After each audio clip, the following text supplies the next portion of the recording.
right, you're listening to Table 12 Podcast. Danny Barr, Paul Marino, and Rob in the next room. How you doing, guys? Good afternoon.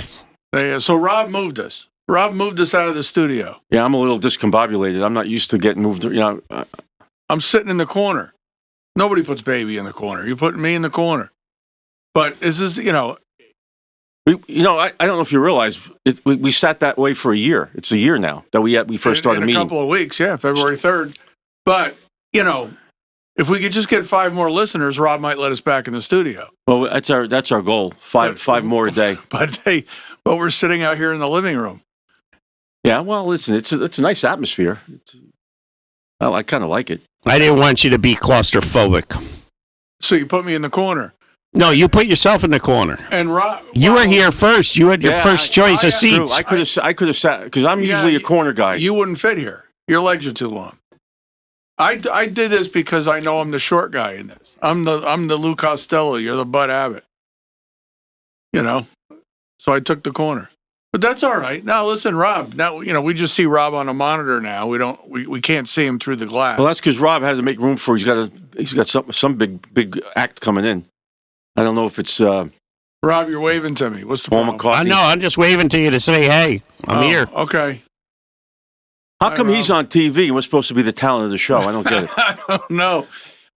I don't want to be. Well, he owns everything. I guess that's I don't want to be on TV. Neither do I. You got a face for radio. I just spent a year and a half losing weight. I don't need TV to add 20 pounds. Right. So anyway, Dan, we had big football. You week. go right into it? Right into it. Right into it. What, you want something Can else? I just say, how's your week? How was your week, Dan? Jesus, you go right in. All right. I thought maybe you wanted me to segue into sports. Like you're going. Let me ask you, how was your week, Dan? It was fine. I didn't do much. All right. Well, that didn't take long, did it? I just been doing a lot around the house. Yeah. Other than that, I created a wall of pictures, of family pictures, and pictures that are 100 years old, all the way up to Jace and all that. So I've been framing and getting all that done, and that's been my preoccupation. That sounds interesting. Sounds like a lot of fun. I enjoy it. I'm going to be the only one that ever. So you have 100 years worth of people up there? Yeah. Wow. And Jace loves it.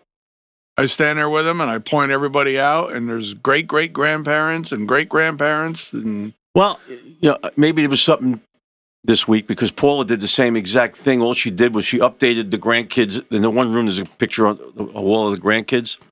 So she updated them probably 10 years worth of update up to present day. So she put all the new pictures in the same. It came out nice. So when my kids were growing up, every year their school picture would come out. I get an 8x10, right? I put everyone in the same frame. I would just put the new one up front and just keep. So both those frames they're thick. Have 12 years. Yeah, I would wrap duct tape around it. It looks great. But at least you don't have to worry about you're not going to be able to find them. You can find them pretty easy. Well, it came in handy because when I started doing this wall, there were a couple of pictures of the kids when they were little I wanted to put up there. And that's where they were. They were inside those frames. Yeah, you don't have to worry about finding them anywhere. And I got a picture of Jimmy when he was 2, maybe not even 2. And does he look like Jace. Jace looks like him. It's funny. Yeah. But that was my week. Your week? Good? My back's bothering me for the last 2 weeks. I'm kind of limits me a little bit. It's all that heavy lifting you do. It had to either be when I was shoveling something. I must have tweaked something, and it's lingering. It doesn't put me out of commission, but like we were taking the Christmas stuff down. It kind of slowed me down a little bit. You ever use BioFreeze? No. I highly recommend it. It's a green tube, BioFreeze. Just put it on the area? Yep. I'm going to try something. On the affected area. Going to have to try something. Spread it liberally on the affected area. I have to try to do something with that. I appreciate the recommendation. I'm just, looking out for you. So, hey, was there any football this weekend? Yes, there was. It just so happens there was a lot of games since the last time we met. We start with the college playoffs. That were one of them was a great game. One was a great game. And the other one was just like steamroll. Yes. The Ole Miss-Miami game, Miami beat Ole Miss 31-27. And it was a good defensive game. Ole Miss had a chance at the end, throw a Hail Mary. Chambliss threw it in the end zone, but they couldn't convert it. But, they really played tough the whole game, both sides. And it looked like it was going to come down to the last team who had the ball, Yeah, it was a fun But they game both to have watch. pretty good defense. Miami has a really good defense. Miami has a transfer quarterback that his name is Carson Beck. He had the winning touchdown. He scrambled and scored the touchdown. This kid's actually something I thought about you during this game because My passing ability? that and the fact that you're a Jet fan. You just got to keep bringing that up. Well, because I think this Carson Beck would be a better fit for the Jets at number 2 than we found out later on getting into the second game when Oregon played Indiana. Yeah, but Indiana's a juggernaut. crazy good. Juggernaut. Yes. Mendoza threw for 5 touchdown passes. 5 touchdowns, but only 155 yards. Dante Moore, 260 yards, 2 touchdowns. It's not like he had a terrible game. No, he was just playing a good team, but I think that he's a year away. I think he's young. And I think he should go back in. Whereas Carson Beck, he's actually like 27 years old. He's had 5 years in the portal or wherever you want to. He's transferring. Right. He's a veteran. He goes on. I think he could start for the Jets right away. But the game was a really good game, the first one. And the second one was never in doubt. No. But now they play each other, so you're going to get Miami and Indiana. I guess it's next week from tonight, I believe.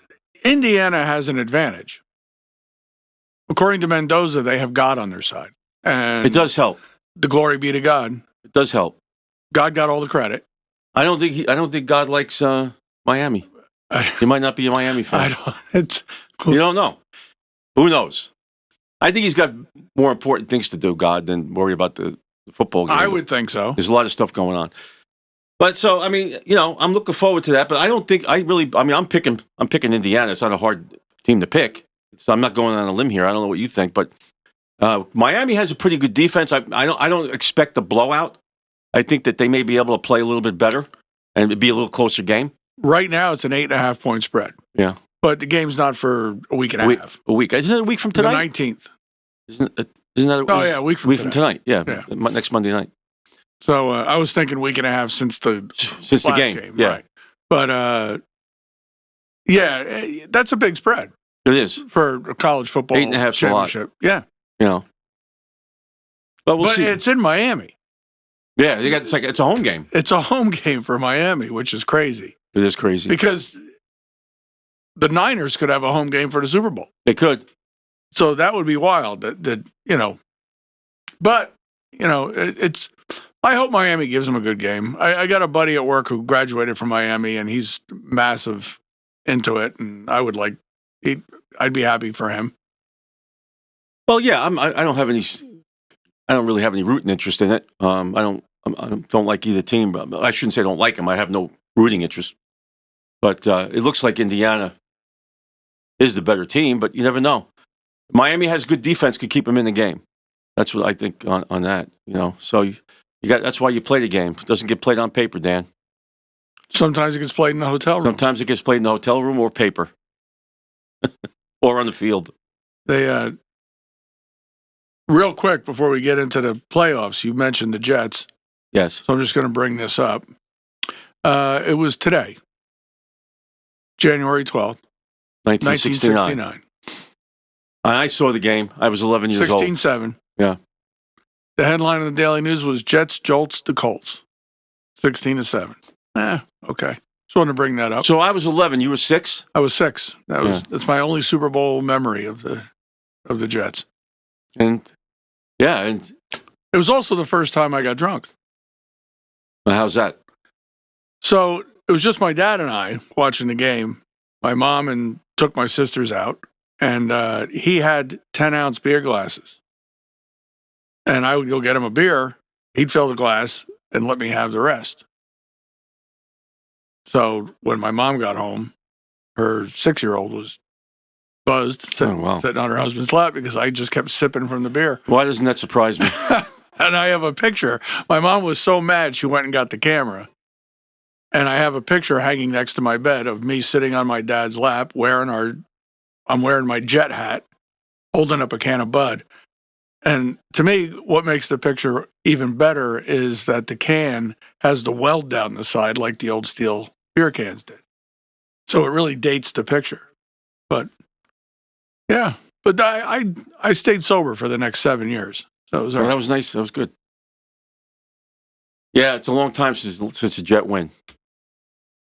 And you can't say you didn't celebrate in the last Super Bowl. I did.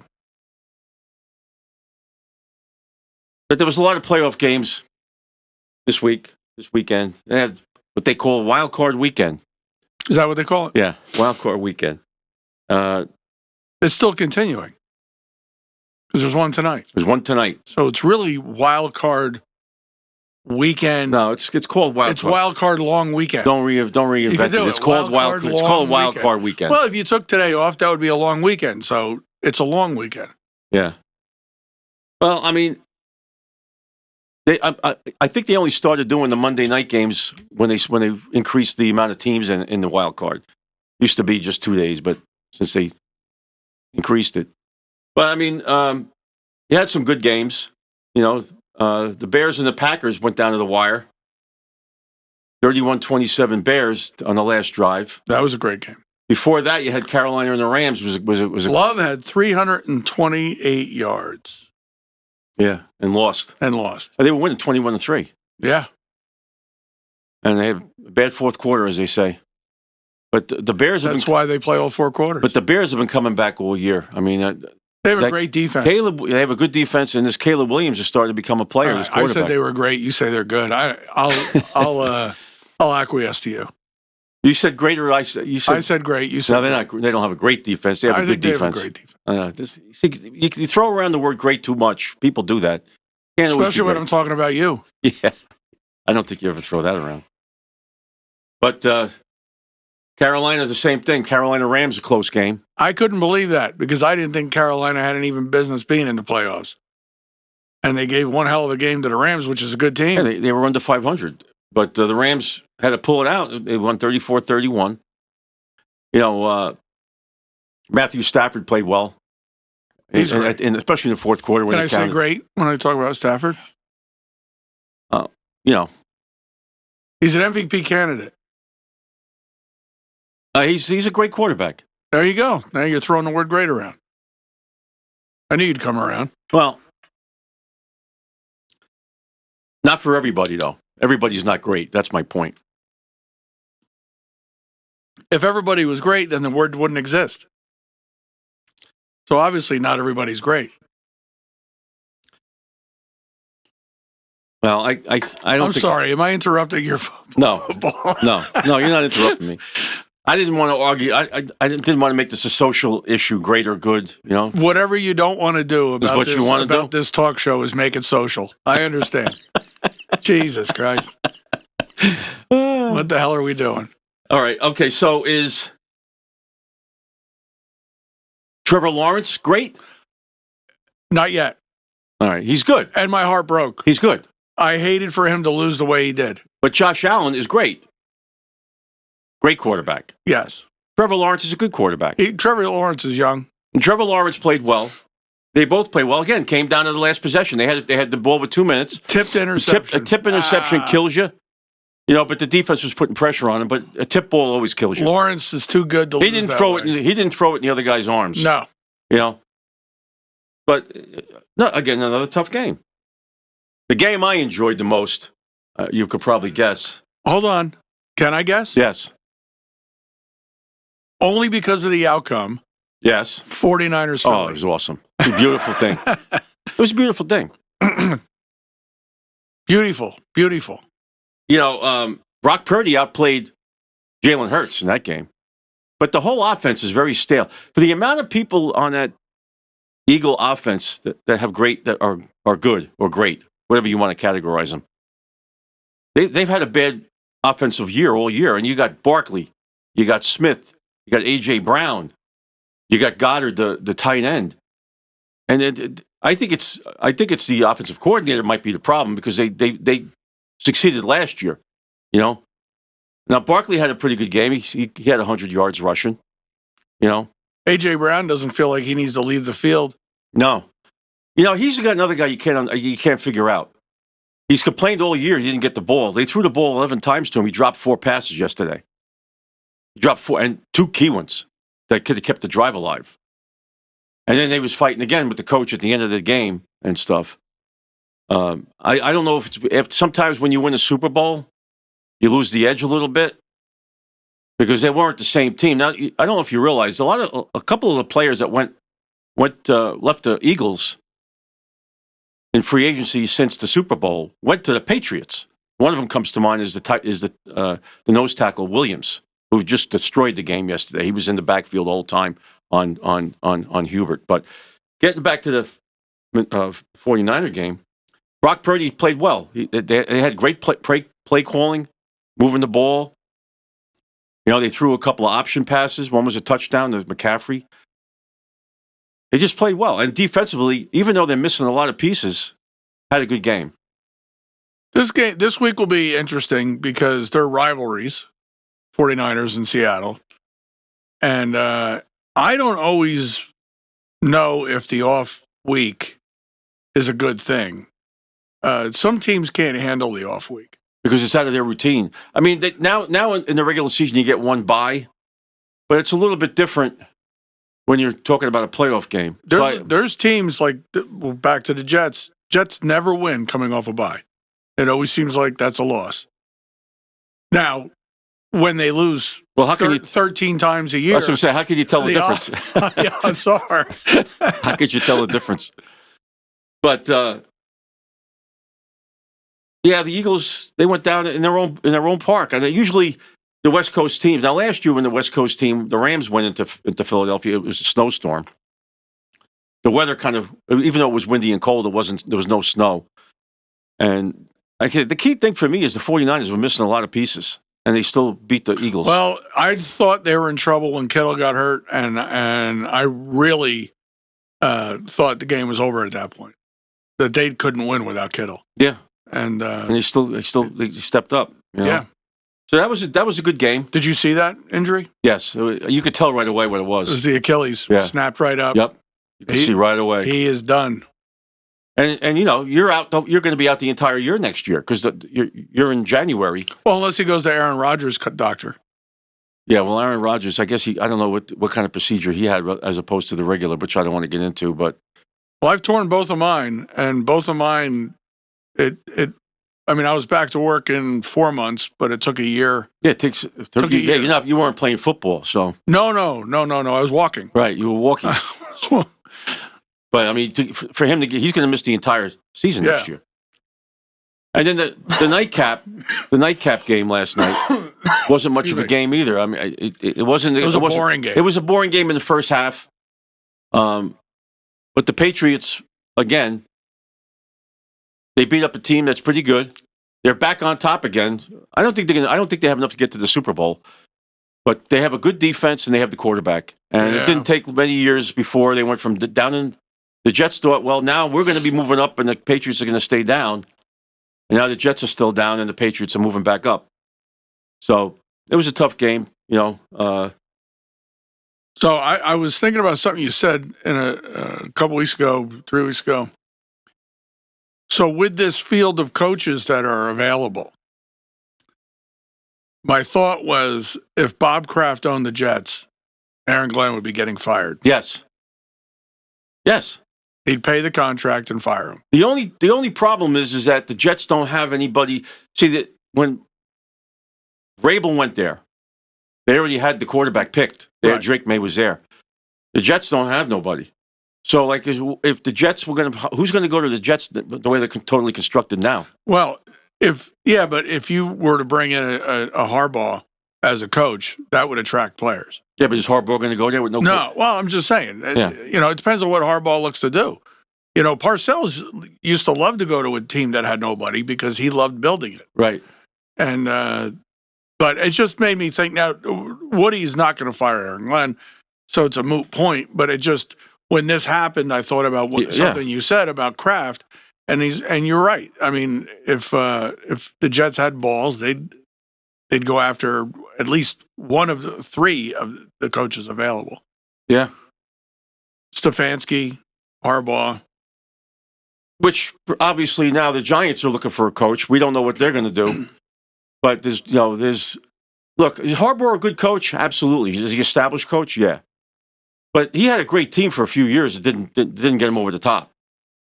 I don't necessarily think I'm not going to complain if they hired Harbaugh or Stefanski. I need a coach that's already coached. It's got to be one of those two.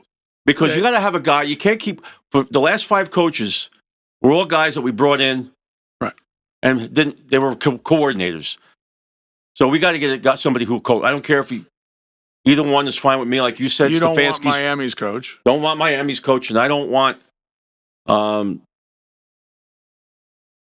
Green Bay coach, Mike McCarthy. I don't want him either. He's kind of like he's in that. He's not as younger. He's too old for this group. I think.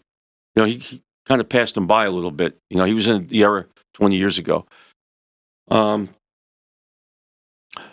don't know if the Giants are going to acquiesce to all the things that Harbaugh is going to want. He's going to want $20 million a year. He's going to want a lot of money, yeah. He wants a certain amount of money for his coaches. I don't know what else he stipulated, but those are the two that come to mind. I don't know if they'll do. Oh, he wants his own general manager. He wants to fire. I don't have a problem if they fire the Giants' general manager to bring him in. He's mediocre. Okay. But I wouldn't be upset with Stefanski either. I wouldn't be upset with Stefanski. He kind of got a raw deal over there in Cleveland because the defense was good, but the general manager and the owner kept pushing the quarterback situation with Watson, ruined the whole team. Door at quarterback. But the Watson thing ruined the team. And since then, he's had, you name it, he's had 10 quarterbacks over there. He was 2-time coach of the year. And I like if he probably bring the defensive coordinator, Jim Schwartz, who's been good in a lot of places, Detroit, with the Eagles. He built the Eagle defense, okay? And then he's on Cleveland. He probably would take him with him. I would be fine with that. Well, you need a coordinator. So. You do. Yeah. So we'll see what happens. It's kind of early. I'd be surprised. I personally think he's the right choice for the Giants. And Schwartz added to that. I would lean towards that. I can't argue with either one, but it's got to be somebody with coaching experience. So we're setting ourselves up for next week after tonight. Well, tonight we have Houston, Pittsburgh. Right. But the 49ers are at Seattle. The Rams are at the Bears. The Bills are at Denver. And then the winner of tonight's game is at Patriots. So the Steelers or the Texans will go to New England. And I think Buffalo's going to have a tough time. It's going to be tough in Denver. But oddly enough, only a 1.5 spread, which is a lot closer than I thought. I thought it was going to be at least 3. Yeah. Seattle's a 7-point favorite. Bears are 3.5, and obviously there's no spread on the Pats game. So right. But I was just surprised at how close the bookies think Denver and Buffalo will be because, Denver's coming off a bye week. Josh Allen has not had a stellar performance or season. I mean, obviously his last play yesterday was ridiculous. He carried the team on him. Yeah. But so it'll be interesting. Well, he's got the experience at quarterback. And Denver don't have that. So we'll see. But the defenses are both pretty good. But Nix has had a good season, though. Bo Nix has played well, yeah. But the defense is pretty good. I don't think Buffalo's defense is as good as Denver's. And they're home. And technically it's a short week because they played Sunday, now they got to play Saturday. I know you don't gamble, but usually the home team gets 3 points just for being home. Right. And for this to be a 1.5, basically they're saying it's a pick 'em. Right. I mean, weather's not a factor. But it could snow up there, but I don't know. But both teams are used to it. Yeah. So, it's not like the Rams. Right. And Rams going into Chicago, weather's a factor. Yes. It's going to be cold. You know? But Stafford has experience playing in Soldier Field. Yeah, true. So, no, it's a good. It'll be a good weekend next weekend. 4 games. I got to tell you, I feel Two like, Saturday, I feel two like Sunday. I'm holding my own against you today. I think you're doing well. I think you did some homework. You're tough to keep up with. Well, I got more time than you, so I get a chance to review things because you're still a working guy. But next week should be interesting. Just going to touch quick on baseball, and there's nothing really happening. Obviously, the Yankees want Bellinger. It's not looking good. Not looking good. But this Scott Boras is. I thought they made him a very fair offer. They went back 3 times. How many times are you going to go back to the guy? It's Boras. Boras is the problem. And now Bregman signed for $175 with the Cubs, 5 years. So I think the Yankees offered 5 years. $30 million a year, $150. Yeah. Alonso got $155. Yeah. What does this guy want? I mean, the only thing I could see compromise, he wants 7 years. I don't know who's going to give it to him. All right, because he's 32 years old. The only thing I could see happening, if nobody goes to 7 and he goes back to the Yankees, can we go at 6? That's about all I could say. But that doesn't seem like they want to go past 5 years. They upped the per year in the offer. They didn't offer another year. So it seems like they don't want to pay more than 5 years of salary. They'd rather pay more per year than pay the extra year. But there's got to be a way to say, we'll do an option. You know, we don't guarantee the 6 year. We'll give you an option for the 6 year to get this deal done. Because if you pivot away from him, I don't think it's going to be any cheaper. Because now that Bregman, who's a second baseman, signed with the Cubs for 5 years, $175, Bo Bichette is going to want that. I guess he's talking to the Phillies now because he likes that Don Mattingly went to coach the Phillies, a bench coach. So now the Phillies are after him, Bo Bichette. So there's nobody. And the Yankees are looking at him too. Yeah, but I think they're not. But if they sign Bellinger, then they won't. That's off the table. But are they going to give Bellinger? Are they going to give Bo Bichette more money than Bellinger? I'm not sure of the age difference. He might be around 30. He might be 2 years younger. Because I could tell by the status of it when he became available for free agency, Bellinger already had gone through that. So I'm saying like he might be 2 years younger. But the Phillies, they have money, and if you don't get Bellinger, you don't get Bo Bichette. Because I think the Mets are going to be on the other guy, Tucker. I think the Mets are going to be on him because he's younger. They would rather pay a 28-year-old 5 or 7 years than a guy who's 32. Sure. So it's interesting, but it's the one thing about this baseball free agency, nothing really moves fast. I mean, we've been talking about this for a month. You know, you're almost talking getting, a month away from spring training, and you haven't settled anything. You know? I'd like to see him get Bellinger. I really would. But he just fits he's the right fit for the stadium, and he plays multiple positions, and he hits for average too. He hits, what was he, 29 and 99 last year. So, but we'll see. And hockey's terrible. Rangers stink, and the Knicks, they're holding their own, but they got some players back. They won yesterday. They were on the West Coast trip. Other than that, that just pretty much wraps up the sports weekend, unless you got something on badminton or tennis or ping pong.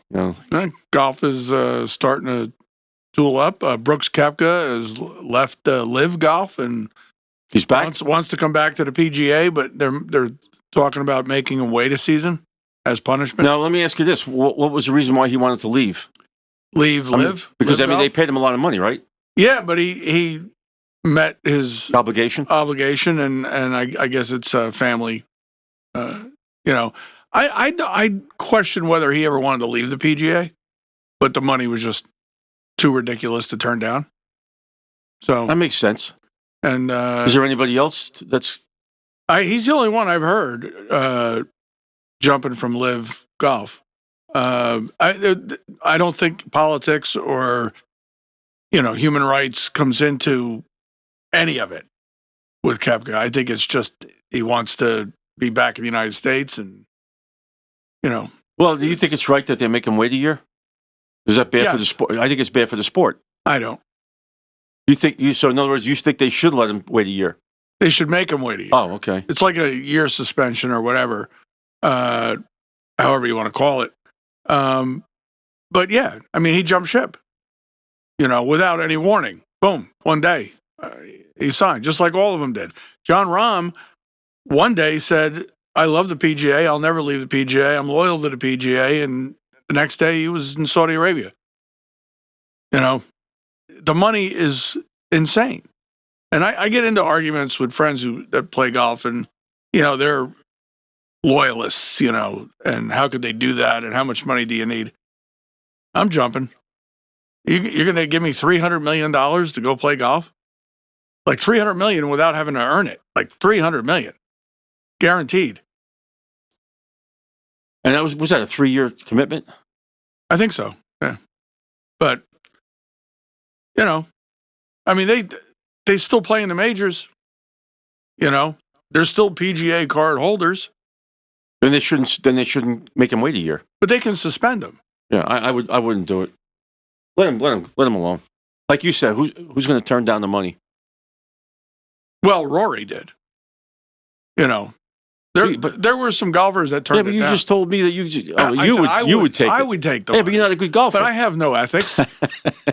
But you're a good golfer. Of course, you'll take it. Because if they suspend you, what are you going to tell them if you suspend you? If they had offered it to me, that would mean I was a pretty good golfer. True. All right. But you're kind of contradicting yourself with this argument. I'm not. First, on one hand, you're saying, take the $300 million.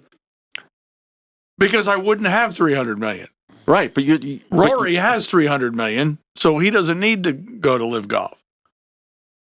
I'd be, a ham and egg. I gotta side with the player, but I hope they don't suspend him. But I'm fine either way. I love the guy. I love watching him play. He's a great competitor. And so I'm good either. But I understand. See, there's a difference of wanting it and understanding it. I understand if they were to suspend him because he did turn his back. He was one of the premier players in the PGA. He won multiple majors, and he turned his back on the PGA. I understand Koepka taking the money. I also understand the PGA saying, we're going to make you wait a year. What do you think his reaction would be for that? I think he'd take the shelf. I think he'd go on the shelf for a year. So he won't be able to play in any. Could he play in the majors if he's suspended from PGA? Because yes, only because he's a major winner. Right. So he has exemption. Right. So when you win a golf tournament, regular golf tournament, you get a 1-year exemption to play in that tournament. Some tournaments you get a 3-year exemption. But when you win a major, you get a 5-year exemption or a 10-year exemption, depending on, and if you win the Masters, it's a lifetime exemption. So they can't. They can't. Right. They can't do anything with that. Correct. Right.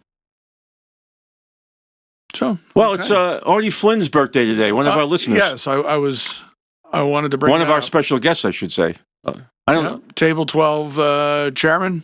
Commissioner. David 12 commissioner. And he also sweeps up the joint. Happy birthday, Artie. Many more. And he's probably at table 12 as we speak.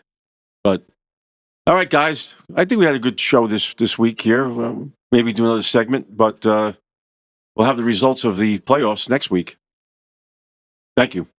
See you.